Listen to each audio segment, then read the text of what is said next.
presenta WowMX.tv.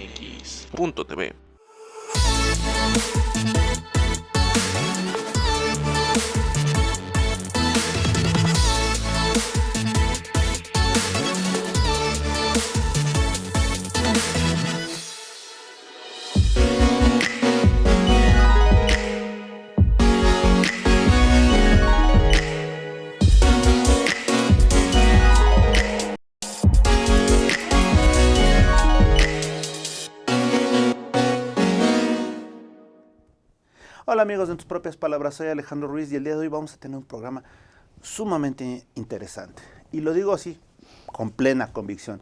Y la razón es muy sencilla. Vamos a hablar con un artista plástico, Fabián Chaires, que obviamente, y lo voy a decir, fue conocido mundialmente y en forma escandalosa por una pintura que hizo de Zapata. Pero lo cierto es que todos se están enfocando en esa obra y es muy importante.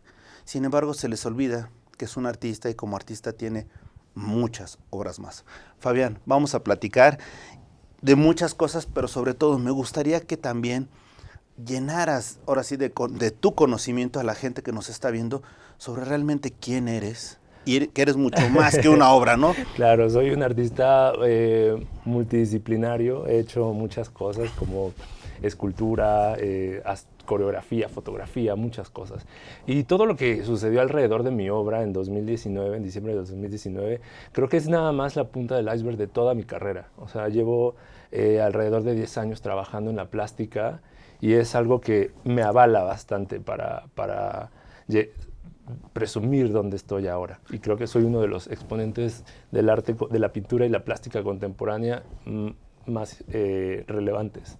Y eso es justamente lo que me agrada, porque tú eres mucho más que eso, ¿no? Claro, sí, de hecho, o sea, te digo, yo vengo trabajando todos estos temas y además defendiendo la plástica que se ha desdeñado bastante en las instituciones nacionales, en particular la pintura, y eso es algo que me llenó de gusto cuando fue una pintura figurativa la que saltó a la fama, ¿no? Porque no necesité decir nada para justificarla, como vemos estas obras contemporáneas en los museos, y solita fue la que hizo que todo estallara, y eso nos habla de la importancia de la pintura figurativa y de la pintura contemporánea, abordando temas contemporáneos como los cuestionamientos hacia el género.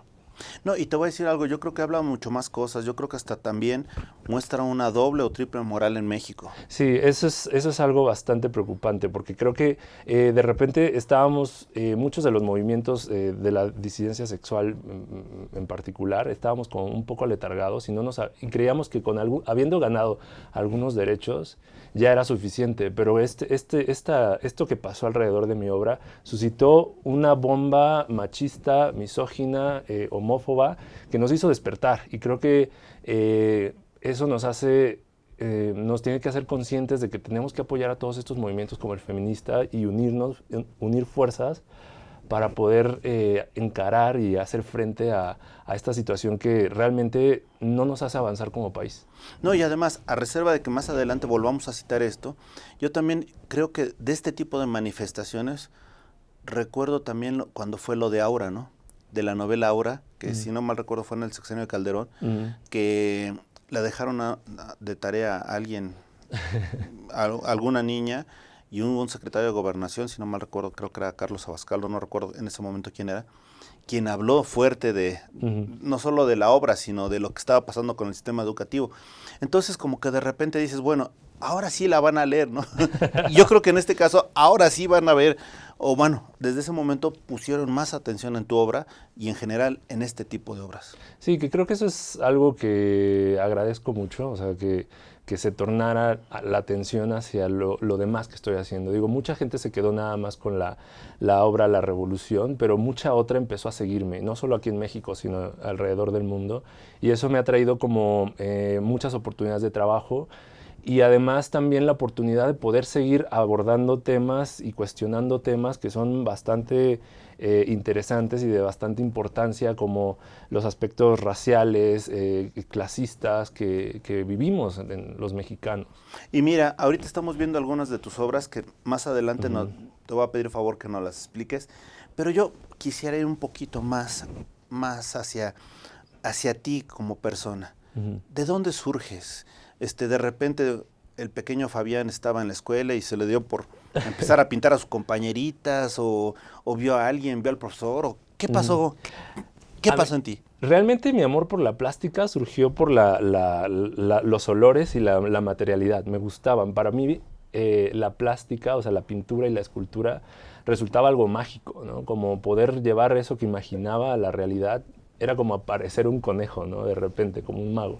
Entonces, eso me cautivó y por suerte fue algo que no se me reprimió dentro de mi familia y me dejaron experimentar con él. Entonces, poco a poco fui preparándome un poco más. Cuando tenía 12 años yo ya pintaba de una forma bastante realista y eso pues me alentó, la gente me alentaba a seguir trabajando en ello hasta que entré a la Universidad de Ciencias y Artes de Chiapas a estudiar artes y me gradué de ahí. Fabián, un favor, para la gente que nos está viendo y que probablemente no conozca exactamente qué es la plástica, ¿nos puedes ilustrar? La plástica son todas aquellas expresiones en las que un artista o un creativo materializa un concepto en un elemento material, prácticamente. O sea, ya sea pintura, grabado, escultura, y prácticamente esas tres son las principales. Y en un momento dado, tú de repente empiezas a estudiar y todo. ¿Quién es tu influencia en esos momentos? En esos momentos me influía bastante Velázquez, me parecía algo bastante importante. Y además también los neomexicanos también me encantaban, con Nahum Becenil, Julio Galán, eran como uno de mis referentes. Aparte tenía otros referentes LGBT como Pierre Gilles, que es Tomo Phelan, ¿no? Pero algo que me pasaba con esos referentes es que yo no me veía reflejado en ellos, o no veía personas como yo, morenas, amaneradas, hombres, homosexuales, reflejado en esas obras.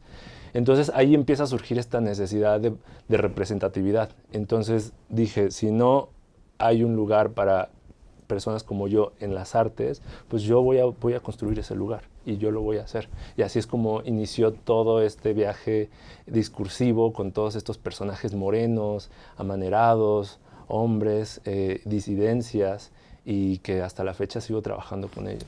Ahora, pregunta, dentro de, por ejemplo, en la primaria, secundaria, prepa, te fuiste formando y todo.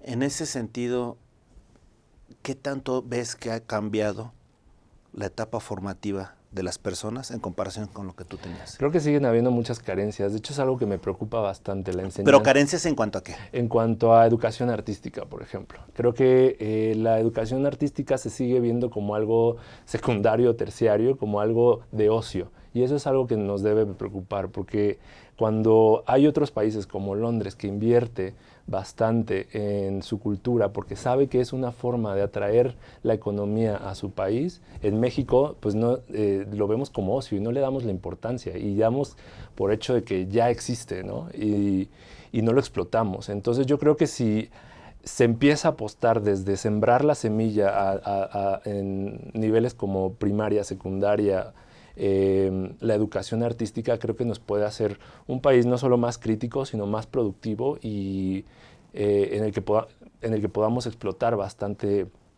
las posibilidades artísticas y creativas de la sociedad. Has mencionado algo que me gustaría poner énfasis en eso. Has hablado de pensar. ¿Tú crees que como mexicanos estamos acostumbrados a pensar? Yo creo que sí pensamos, pero no tenemos tanta conciencia crítica. Creo que siempre la forma en la que pensamos es bastante un tanto ordinaria, ¿no? No andamos... no es que no cuestionemos, sino que no tomamos acción muchas veces de lo que sucede, ¿no? Y creo que también hay cierta polaridad en la sociedad mexicana que no ayuda mucho. Lo vemos ahora con los de izquierda y los de derecha, ¿no? Los conservadores. Al final son dos países que son opuestos, pero se parecen tanto y uno se echa riña con el otro y al final se parecen. Entonces, Pero tú sí crees, por ejemplo, sí partes de la idea de que sí hay dos bandos como tal. sí, creo que, o sea, y lo vemos desde lo racial hasta lo económico, hasta lo intelectual y hasta las posturas políticas, completamente. ¿Pero solo dos bandos o son mucho más? Dos bandos son los más poderosos. Claro que habemos muchas otras personas que estamos como un poquito más, pues digamos, intermedios, como siempre a la expectativa de ver de qué lado se están haciendo cosas positivas y tratando de señalar también lo que se esté haciendo mal. Entonces, sí, creo que existen otras alternativas, pero realmente las fuertes son dos bandos, ¿no? Ahora, dentro de esto, estás en la escuela, estás creando tu forma de ser. ¿Quién influye en ti? Pero ¿quién influye más desde el punto de vista artístico? Antes de eso, eres persona. Como persona que te lleve y que te muestre lo que quieres, la manera que quieres ser. Creo que el contexto que viví fue algo que me influyó bastante. O sea, me gusta más hablar de eso porque claro que hubieron muchas personas y muchas situaciones, ¿no? Pero Chiapas, en particular Tuxtla, al ser un estado, una ciudad que pertenece a un estado fronterizo, vive un tanto rezagado, ¿no? Y por lo mismo se suscita mucho racismo y mucho machismo. Entonces, desde pequeño tuve ahí pues un bombardeo con estos mensajes, ¿no? Que me golpeaban y al no estar conforme con ello, pues fue algo que dije, bueno, si soy bueno en la pintura, si me encanta la plástica y es una herramienta poderosa que ya lo reconocía desde que empecé a trabajar con ella, tengo que usarla para decir algo y si voy a decir algo, pues lo voy a aprovechar para denunciar. Entonces fue ahí donde empecé a preocuparme por estos temas y estos temas me influyeron bastante. Dicen que texto sin contexto es vil pretexto. Uh-huh. ¿Cuál fue tu texto? ¿Cuál fue tu crítica? ¿Cuál fue tu idea desde el principio para ese contexto que tú señalas? Reclamar el lugar que me habían negado. O sea, y aprovecho mi privilegio también como hombre, porque reconozco que tengo privilegios y siendo un hombre cisgénero, para reclamar ese lugar, y no solo para mí, sino para las nuevas generaciones y todos otros artistas que están también trabajando en tener un espacio de respeto y reconocimiento. Ahora bien, has dicho eso, el espacio. ¿Crees que hay los suficientes foros para presentar? Yo no te digo ya que haya suficientes artistas, pero porque te lo voy a comentar. Yo creo que antes y con la pandemia, si algo se eliminó, fue mucha la vocación artística, porque no había de qué comer, ¿no? Tuvieron que hacer lo que pudieran, ¿no? Claro. Creo que hay una falta de visión, porque justo el arte se puede comercializar más allá de lo presencial. En particular el arte plástico. A mí realmente, pues sí me vio afectado, como muchas otras personas, por la pandemia, pero el internet nos da la posibilidad de poder comercializar, de poder proponer, de poder exponer nuestra obra. Entonces, creo que no se ha reconocido el real potencial que tiene la plástica y que se podría explotar de manera increíble y podría traer, no sé, un importante ingreso a la economía nacional. Y creo que se ve en la falta de espacios, de propuestas realmente inteligentes, críticas y arriesgadas, porque hasta eso en algunas instituciones me ha tocado que se cuestionen realmente si es posible que mi obra como la mía tenga un espacio, cuando realmente hablo de temas que pues, son cotidianos, pues. Estoy completamente de acuerdo, pero reitero, tienes toda la razón en cuanto al internet, pero lo cierto es que cuando el hambre entra por la puerta, el amor sale por la ventana. Y yo creo que si bien es cierto lo que tú estás comentando, la pandemia mostró que los artistas fueron los más sacrificados en estos movimientos. Sí, fueron bastante artistas, y me refiero a artistas. Y es una pena, porque todos. realmente, o sea, los artistas somos los músicos, los cineastas, todo eso, somos los que realmente le dimos esa esperanza y esa paciencia a la gente, porque nosotros servimos no solo para entretener, sino para que la gente pasara un buen rato, ¿no? Y creo que somos parte importante de la sociedad, y eso es una pena, porque que nada más se vea como la capacidad digamos, funcional, digamos, del arte, es muy limitado. O sea, creo que no hemos visto más allá, y sobre todo los gobiernos y las secretarías de cultura no han visto más allá. Y creo que es momento para que existan propuestas más dinámicas, más efervescentes desde las instituciones. Dicen que al artista no hay que comprenderlo, basta con quererlo. A ti como artista, te han querido las autoridades, los empresarios, los mismos artistas. ¿Quién te ha querido a ti? Y no vas a decir que eres un niño sin amor, ¿eh? ¿Quién me ha querido a mí? Ay, pues hasta ahora, fíjate que creo que 4 exposiciones en el extranjero en lo que va de un año, y ninguna en ninguna institución creo que habla del amor que me tienen.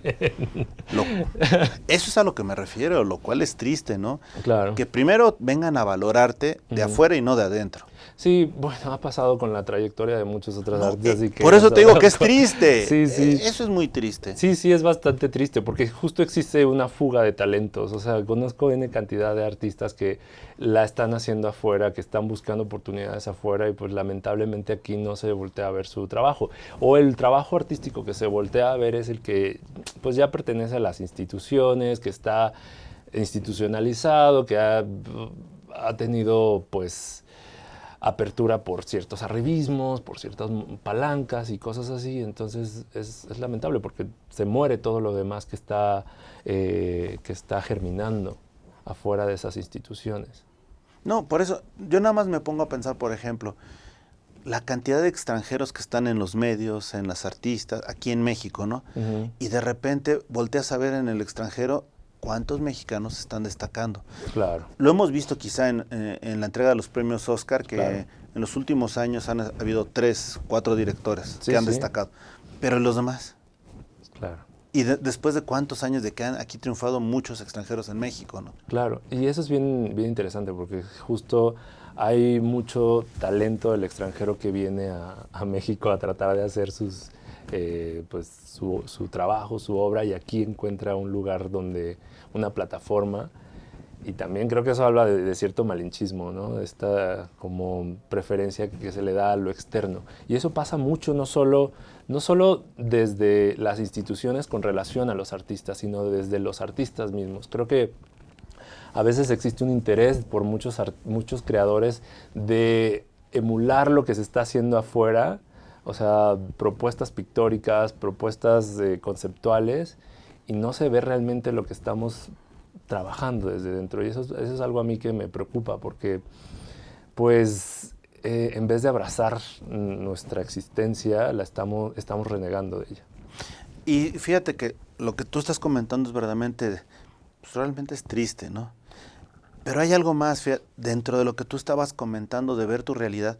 También me llamó mucho la atención cuando hace unos años que se estrenó la película Roma, surgió Yelitza, ¿no? Y obviamente Yelitza era la figura completamente distinta de lo que querías ver o de lo que querían ver los productores, ¿no? Claro. Y entonces ella abre un parteaguas para toda esa estética, esa belleza que normalmente no apreciábamos. Y no sé si sea por ese consumismo o por qué situación. No, porque fíjate que el problema del cine es que estudiar cine es algo carísimo. Es algo carísimo. El arte, de hecho, es algo carísimo. Que pocas personas tienen la posibilidad de adentrarse en él, porque pues claro, o sea, gastas en materiales, los cursos son carísimos, y en particular el cine, que es el que tiene es una de las artes que tiene contacto más directo con el público por ser masivo, la hace gente con privilegios. Por lo general gente blanca, gente con privilegios económicos, sociales, políticos, y pues son gente que está muy lejana de la realidad, del cotidiano que viven muchas personas, ¿no?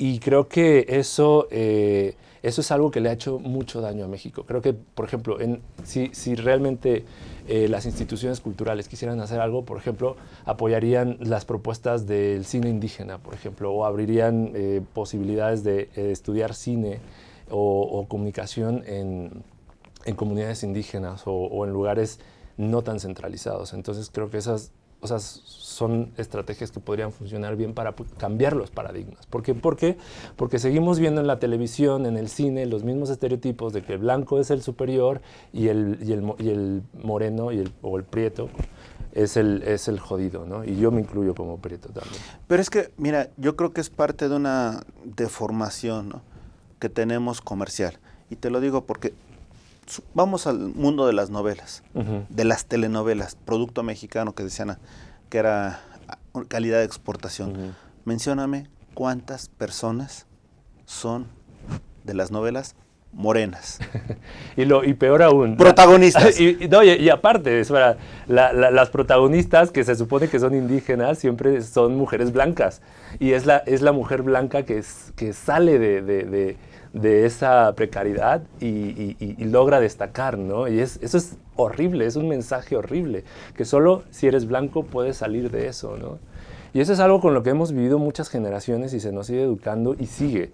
O sea, seguimos sin ver protagonistas comerciales, publicidad allá afuera, sin esta representatividad, cuando somos casi, puedo decir, el 80% de la sociedad mexicana. Y eso es algo que trato y trabajo en mi obra, o sea, el reconocimiento de las pieles morenas y de las expresiones de las disidencias y de las personas racializadas, que eso es algo que creo que la violencia se logra cruzar y vivimos una violencia estructural, muchas personas que no solo si eres homosexual o travesti, pero si eres indígena todavía se te suma, se te resta un valor menos, ¿no?, como persona, y eso es algo que nos afecta y nos alenta y nos quita muchas cosas como sociedad. Pero de ahí te vas espantando porque, por ejemplo, ya hablaste de los rasgos indígenas, pero dime, ¿cuántos obesos hay protagonistas?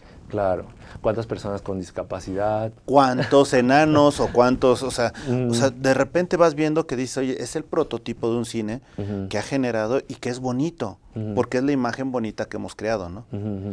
Y de repente llega, entre otras personas, hace 2 años, llega un irreverente a poner una estatua una imagen de un ícono mexicano del valor, del coraje, del machismo, claro, y me lo pone muy femenino, y ahí se vienen todas las críticas pues del claro, mundo. Y tú lo has dicho, o sea, es un referente del coraje y de la lucha, o sea, salir hacia la calle maquillado en tacones y eso necesita mucho valor, mucho coraje y luchar mucho. Y la comunidad LGBT y las disidencias sexuales y de género, o sea, tenemos así una fuerza increíble de lucha y lo hemos demostrado en la historia, que a punta de golpes y de romper cosas hemos logrado un reconocimiento, o sea, y hasta el día de hoy.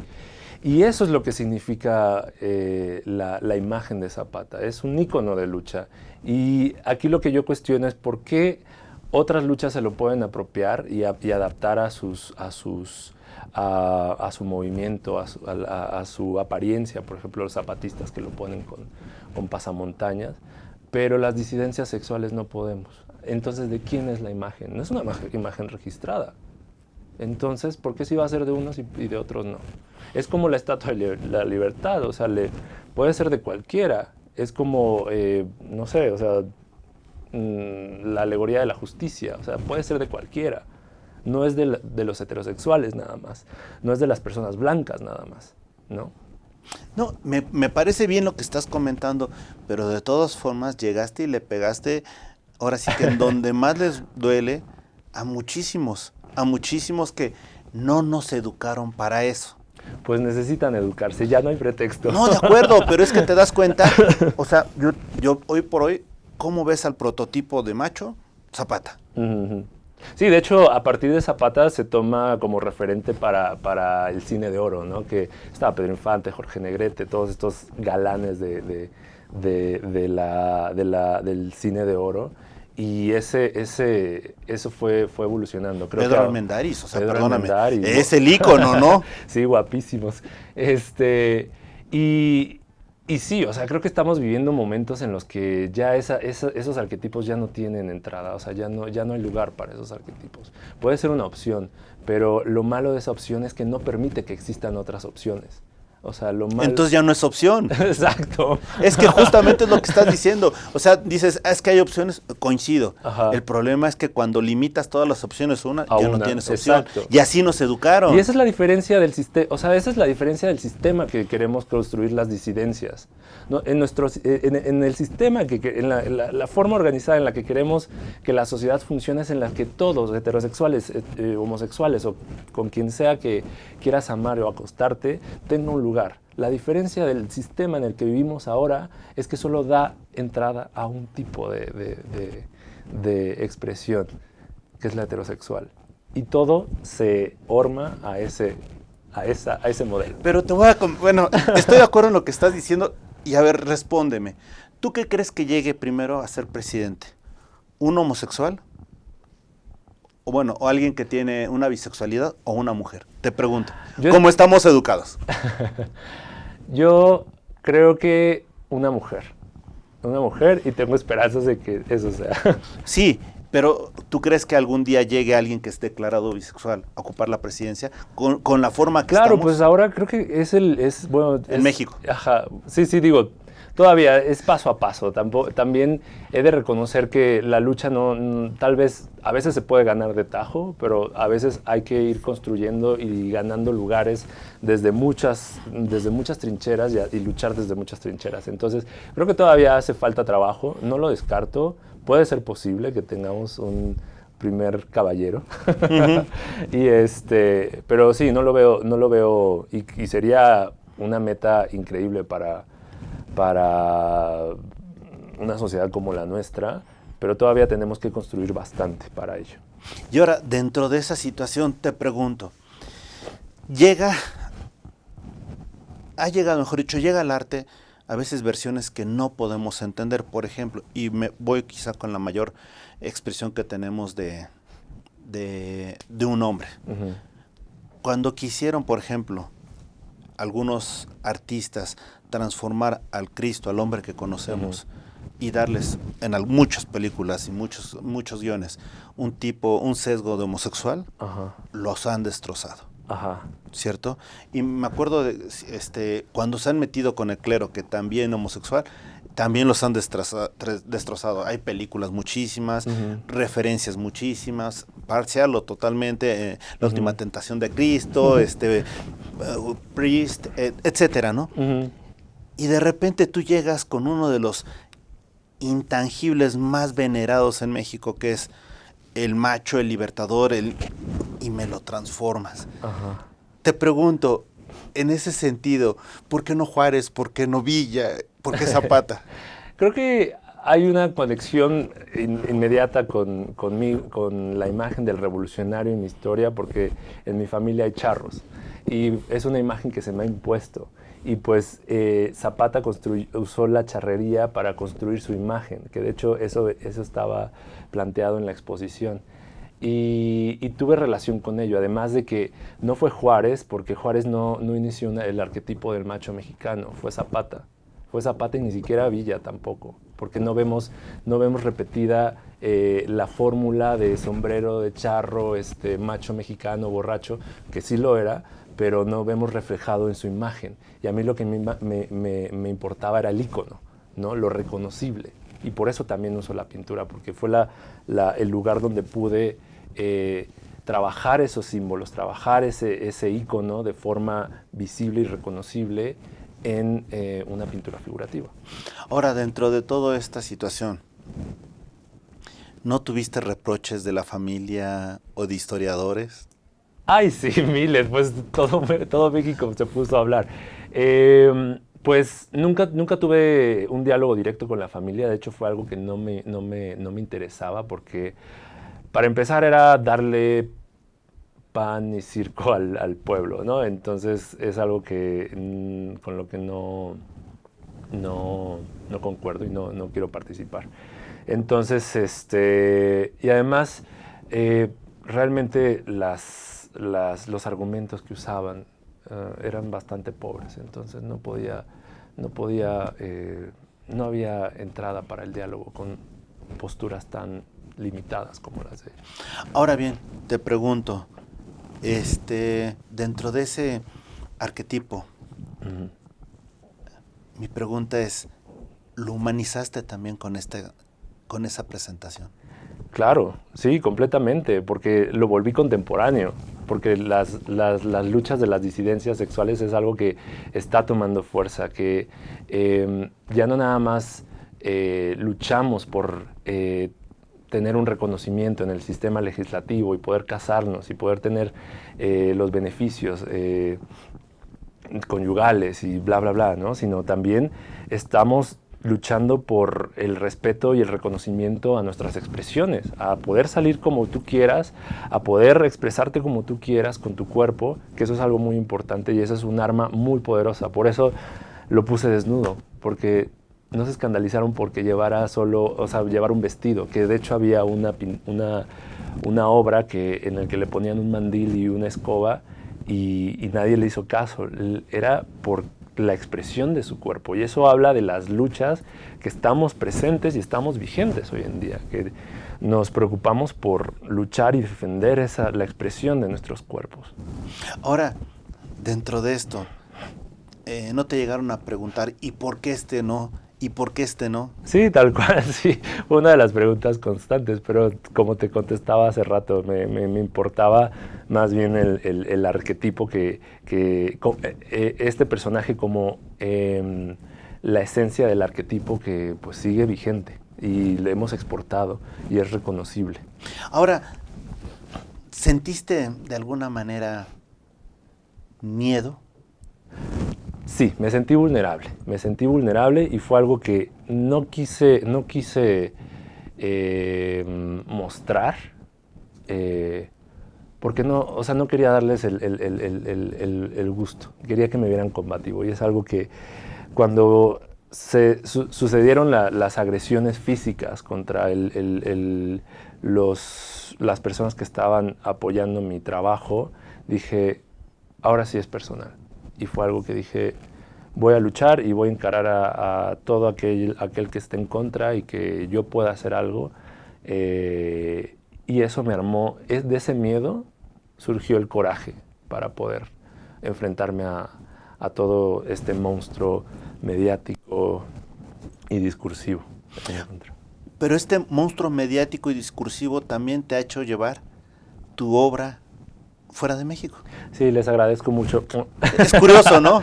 Sí. Pues sí, o sea, al final fue algo contraproducente. Creo que estando en la era de la comunicación y que no todo se puede censurar, y lo digo así porque pues ya redes sociales censuran varias cosas. Pero aquí no te censuramos. Estamos bueno, perfecto. Eso, bueno. Sí, o sea, surgió todo lo contrario, o sea, fue todo lo contrario. O sea, solo sacaron a la luz una problemática, o sea, el machismo y la misoginia que vivimos muchas personas, ¿no? Y sí, fue como un efecto de rebote. Ellos quisieron ocultarme, pero en vez de ocultarme, salió más a la luz. Ahora, en este tipo de acciones y todo, en este salir a la luz, ¿hay algún artista o varios artistas que hayan dicho, ¿sabes qué? Me inspiraste a... Sí, de hecho fue muy bonito porque sobre todo muchas nuevas generaciones muchas nuevas generaciones de artistas me escribían y me siguen escribiendo para decirme que les interesa ahora la plástica, les interesa bastante la pintura como una plataforma discursiva y me mandan su obra y me parece algo bastante positivo porque eso habla de que las nuevas generaciones van a seguir con esta lucha y van a seguir usando la pintura, la escultura y la gráfica como un instrumento poderoso para sus discursos.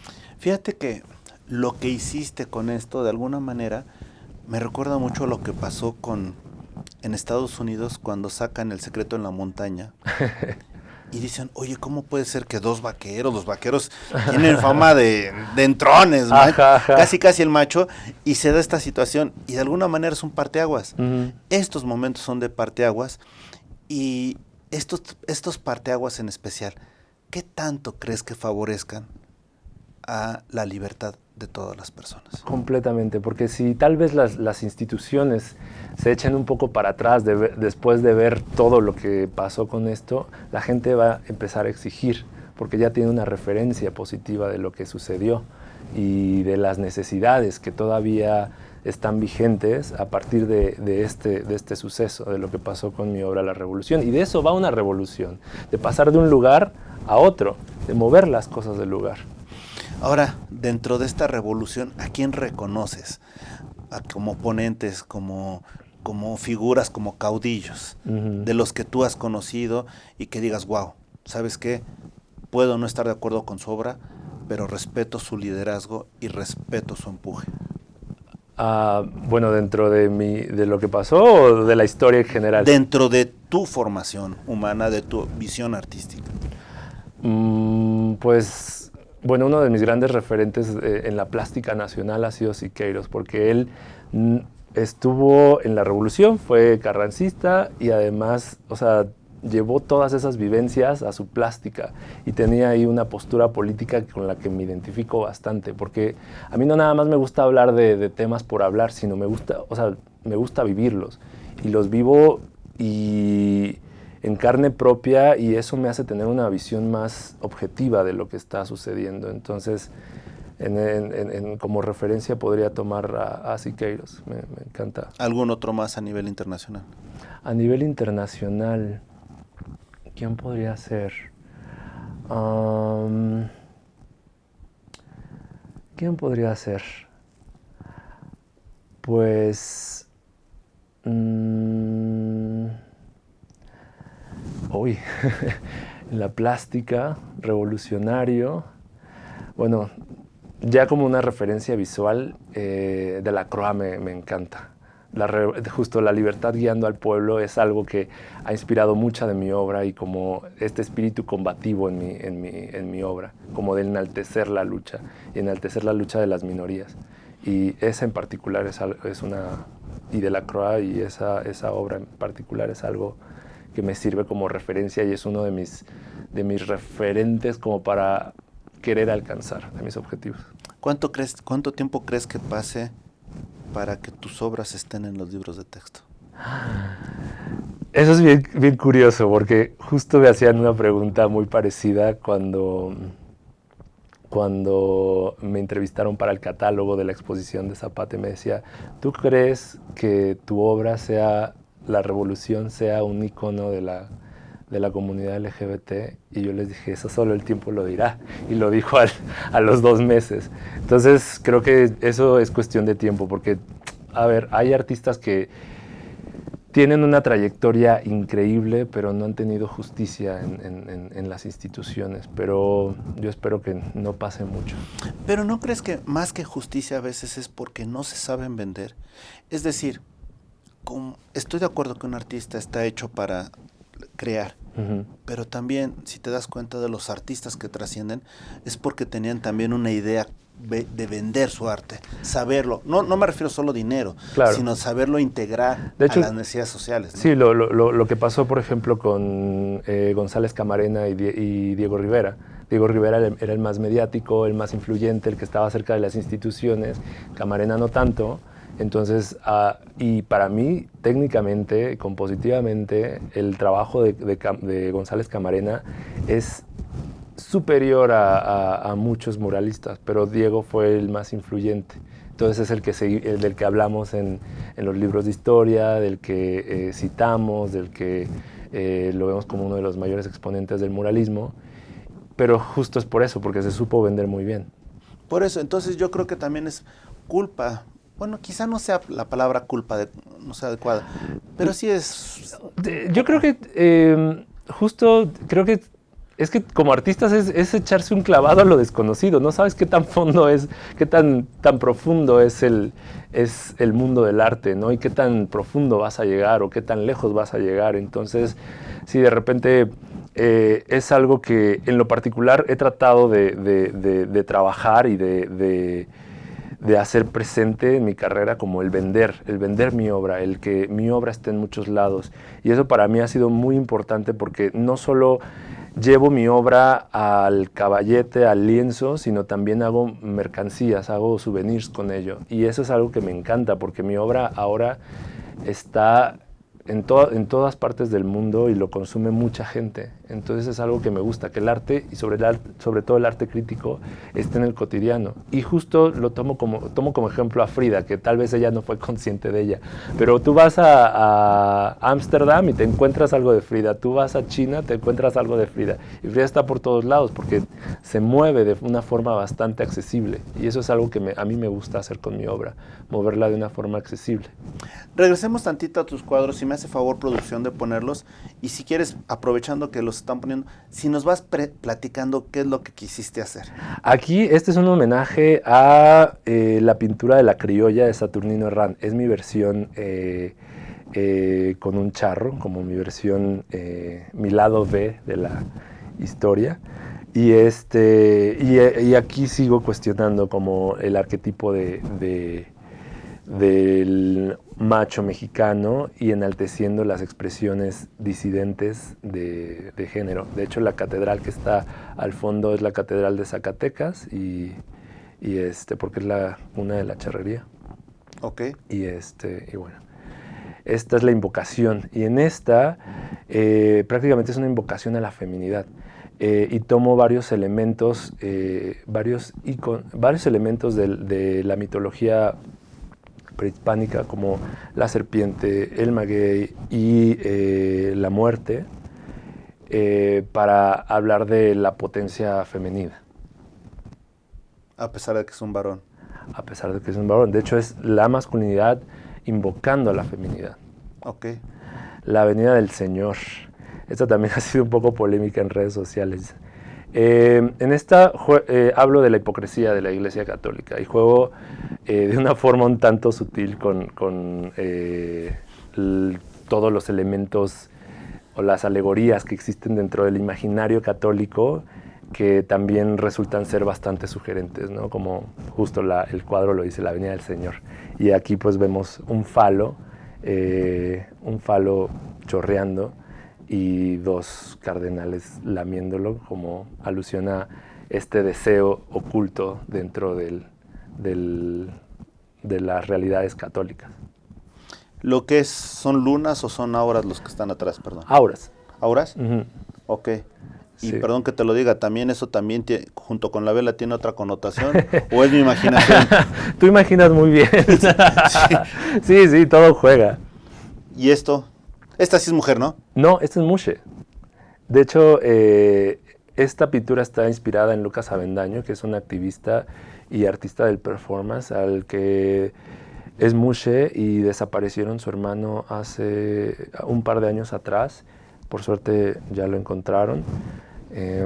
Pero es una persona bastante aguerrida y me habla de esa resiliencia y esa rabia y esa lucha que muchas personas disidentes de género tienen presentes en su vida. Y el título está basado en un personaje de el mural Sueño de una tarde en la Alameda, de Diego Rivera, que se llama La Revoltosa, que es una mujer indígena que justo está dando la espalda al espectador y tiene un vestido amarillo. Y también en la Carta del Valiente de la lotería. Es la Valiente. En este juego uso como alegoría de la masculinidad al toro, y en la que está a la par de esta. Es un díptico. hay un gallo de pelea y uso estos dos animales como... Es esa. Acá está. Ajá. Esos animales como una alegoría de la masculinidad.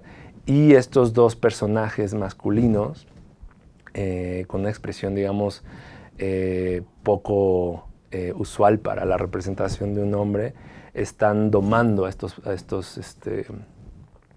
animales. Ah, perfecto. Okay. Sí. Entonces están domando a estos animales que representan ese poder y esa como brutalidad de la que se nos ha enseñado la masculinidad. Perdón, aquí el uso del color rojo, ¿a qué es referencia? ¿A la sangre? ¿A la pasión? A la pasión principalmente. O sea, quise poner algo estridente que justo, como el elemento del gallo era bastante pequeño, quise resaltar ese contraste y esa vividez con el color rojo. Y pregunta nada más, ¿hay algún tipo de referencia entre el cuello del gallo y el cuerno? Falos, sí, completamente. Hacen alusión, de hecho la pintura de la revolución, o sea, el caballo, la erección del caballo y lo largo del cuello del caballo hacen alusión al falo, a esa imagen elemental que está relacionada a la masculinidad. Wow. A ver, otra pinturita. Acá. Esta es la Eucaristía. Y habla igual, es de la serie de los cardenales y habla de esa hipocresía y del deseo oculto detrás de toda la simbología. No, o sea, además de la simbología católica, habla también de esa doble vida que llevan muchas personas que predican la religión católica. Perfecto. Esto. Uy, esta es donde ya empiezo a trabajar con la decolonización. Se llama El Retorno y es una chica que está llevando la cabeza de Zeus como de Zeus en el relato del rapto de Europa, como ofrenda a la Coatlicue. Es como la muerte de las deidades masculinas como ofrenda para revivir las deidades femeninas. Se ve precioso. La verdad es que, a ver, dinos la verdad, ¿de dónde te inspiras? ¿Tienes que llegar a recurrir a algún tipo de método práctico? Exacto. ¿De dónde sacas tanta inspiración? De mi cotidiano. Y realmente lo que siempre busco, y eso es algo bien interesante porque no me voy tanto por lo conceptual, me voy por las sensaciones. O sea, las sensaciones dictan bastante lo que quiero pintar. Y lo que aparece en mi obra siempre es una sensación que busca materializarse a partir del lenguaje de la imagen. Y eso ha sido un reto bastante rico y que me sigue llenando de satisfacción cada vez que logro materializar alguna sensación que me transgrede como individuo y que por lo general tiene relación con mi entorno. Entonces es siempre lo que busco hacer en mi obra, plasmar esas sensaciones. Ahorita que te estoy viendo en pantalla, atrás de un león, atrás de un león. En ese sentido, dicen que el león no es como lo pintan. Y en ese sentido, ¿cómo describes tu arte? Mi arte es la factura del contexto en el que vivo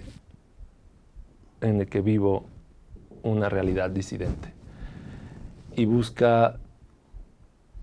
es una obra que busca que las cosas se muevan del lugar, que busca cuestionar su entorno. ¿Qué eres más, irreverente o crítico? ¿O lo has podido equilibrar? Lo he podido equilibrar, pero creo que soy más crítico que irreverente. Sí. Ahora te pregunto, al día de hoy, ¿has logrado en tus 33 años de vida todo lo que te has propuesto? Completamente. De hecho, es algo que reitero y repito muchas veces, que estoy en un lugar en el que siempre había querido estar. Y no lo digo por el éxito tal vez que haya tenido mi obra, sino al nivel artístico, lo que estoy pintando ahora me gusta bastante. Es ese tipo de imágenes que siempre soñé pintar, que siento que pueden ser son un referente poderoso para los espectadores. Tus obras son más que una imagen. Tu personalidad, como vienes, ¿es tu obra o es tu imagen? De hecho, tengo una firma aquí en mi brazo, que es la firma con la que concluyo mis obras. Y digo, yo soy mi obra más Tú eres, bueno, ya ves, no estaba tan equivocado. Sí, sí. Y en ese sentido, hay figuras o entornos de mariachi, Uh-huh. hay botonadura, etcétera. Esperemos que no sea de oro, porque si no, con esta inseguridad no creo que pases mucho tiempo. Yeah. No, pero todo lo que eres tú, ¿qué es lo que tratas de decirle al mundo con tu imagen? Es algo que trabajo y lo hago consciente. Y lo hago consciente, busco ser un referente de lo positivo que es ser uno mismo y siendo prieto, siendo amanerado, expresándome como me expreso, en la forma en la que visto, en la forma en la que hablo, en la forma en la que me expreso. Y quiero ser una opción, y soy una opción para todos aquellos que no han tenido esa posibilidad de reflejarse en alguien más. De alguna manera, el hecho de ser crítico, es decir, es señalar con el dedo. Uh-huh. Cuando señalas, hay 3 dedos que te miran a ti. Uh-huh. ¿Qué te dirían a ti de tu forma de ser? ¿Que me critican? ¿O que me juzgan en general? No sé, porque tú estás señalando a una etapa, a quienes critican, a quienes están en contra de la obra, a quienes, Uh-huh. pero de alguna manera los otros 3 te señalan a ti. Uh-huh. En ese sentido, ¿qué sería lo que tendrían que decir ellos para que tú pensaras y reflexionaras en ti? Uf. No, pues yo también me la fumo. O sea, para entrevistarte Muy también bien. tuve que fumar. No, pues yo no fumo nada. No le hago a esas cosas. ¿Qué me podrían decir esos 3 dedos? Qué interesante. Pues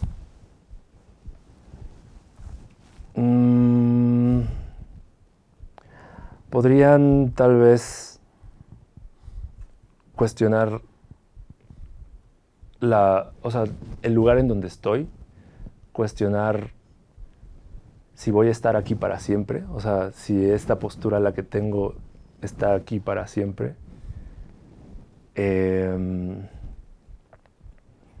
Si tendré la suficiente perspectiva para poder evolucionar. Y qué tan dispuesto estoy a arriesgar por mi propuesta y por lo que estoy haciendo. ¿Alguna vez te has sentido un conservador en el cuerpo de un crítico? Sí, claro. ¿Sí? Sí, eso es importante, porque me he deconstruido por cuestionarme a mí mismo. O sea, todas estas pinturas que ven ahí, antes fueron cuestionamientos para mí mismo. Me cuestioné si poner una erección en un caballo. Me cuestioné si era suficiente, o sea, si podía transgredirme pintar gente prieta y amanerada en mis cuadros. Pero en mi pintura he encontrado respuesta a ello y me he llevado la contra, y eso es lo que me ha hecho avanzar como persona. El primero que se cuestiona soy yo, a mí. Y no por lo que digan los demás, sino por mi historia, por mis vivencias, que me confrontan, porque he vivido y me han educado en un entorno machista, clasista. Y yo he trabajado duro para ir en contra de ello, para cuestionar el poder y para romperme a mí y construirme a mí mismo. Fíjate que a veces es el tiempo injusto, porque ya me están haciendo... Ojitos. Me quedo con muchas preguntas en el tintero, me gustaría seguir abordando, no tienes idea, o sea, da para otra hora de confesión. Más que confesión, es compartir. Y en ese sentido de compartir, me gusta mucho hacer esta pregunta. Fabián Chaires, en tus propias palabras, ¿quién eres? En mis propias palabras, ¿quién soy? Soy alguien que busca la verdad y soy un luchador y un estimulador de conciencias. Wow, estimulador de... Da para más programas, pero bueno, lo único que yo te voy a desear es que éxito, y te voy a pedir un favor, cuando tengas oportunidad, retomamos este programa porque me quedo con muchas inquietudes, y sobre todo, ya estamos a punto de irnos, pero fíjate que llegaste como el tipo crítico, el tipo irreverente, pero lo que has mostrado constantemente es que razonas y muestras sensibilidad.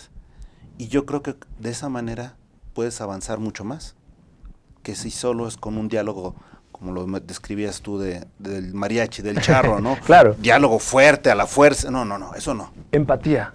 Necesitamos empatía. Sensibilidad. Sensibilidad y empatía. Y eso es justamente, lástima que ya, bueno, ni modo, nos quedamos con muchas inquietudes. Muchas gracias, Fabián. Gracias a ti. Seguramente, y eso sí, que quede anotado y ustedes van a ser testigos, ojalá tengamos oportunidad de seguir platicando de Así esto. va a ser. Pero por lo pronto, te agradezco, Fabián, y le agradezco a todo el público que haya compartido este programa con nosotros. Hasta la próxima. Wow MX.tv